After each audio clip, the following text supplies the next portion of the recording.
Good afternoon, and welcome to Pakistan Today News. From our London studio, I'm Chris Taylor. Prime Minister Shehbaz Sharif has declared that Pakistan has achieved significant gains on diplomatic, economic, and military fronts. Speaking in London alongside Deputy Prime Minister Ishaq Dar, he highlighted that the economy has stabilized, with inflation dropping and growth beginning to take root. The Prime Minister underscored Pakistan's strengthened position globally, particularly at the United Nations, and pointed to optimism about deeper U.S. relations after his recent meetings with President Donald Trump. He said the combination of economic recovery, global recognition, and military successes has boosted national confidence. In Rawalpindi, the much-anticipated ToshaKhana 2 case hearing of PTI founder Imran Khan will take place today at Adiala jail.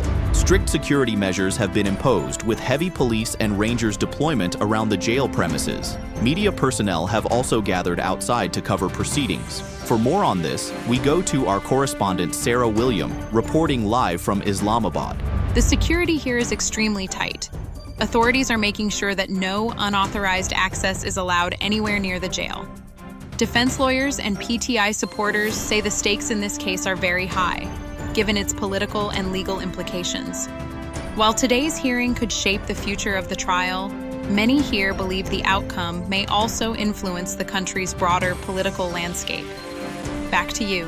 Thank you, Sarah. Turning to trade, Pakistan's commerce with Central Asia, Afghanistan, and Azerbaijan surged to $2.41 billion during fiscal year 2025, compared with $1.92 billion in 2024. Exports climbed to $1.77 billion, while imports stood at $641 million. Afghanistan remained Pakistan's biggest partner in the region, with exports crossing $1.39 billion. Officials attribute the rise to improved connectivity and say the trend is boosting Pakistan's economic outlook and regional integration. At the United Nations General Assembly, tensions escalated between Islamabad and New Delhi. This came after an Indian diplomat referred to Pakistan as Terroristan. In response, Pakistan's Second Secretary Mohammad Rashid condemned the remark as utterly shameful. He accused India of undermining regional peace and of sponsoring terrorism.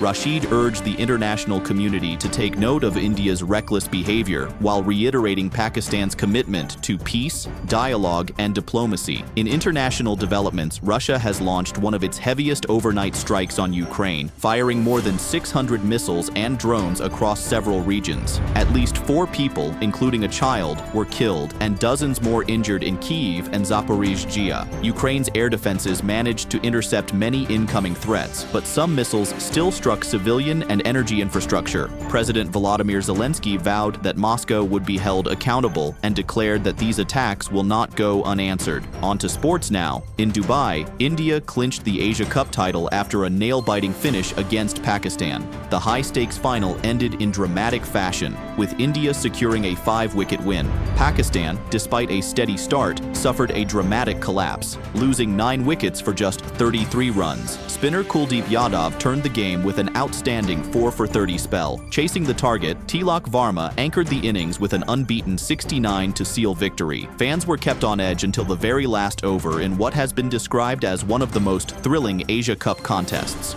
But controversy overshadowed the celebrations.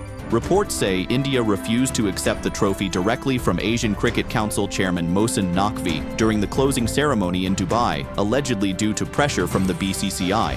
Naqvi, however, insisted that as ACC chief, he would personally hand it over. The unusual move sparked fresh debate and highlighted political tensions within regional cricket administration, even as India celebrated its championship win. That brings us to the end of this bulletin. You're watching Pakistan Today News. I'm Chris Taylor. Stay with us for further updates.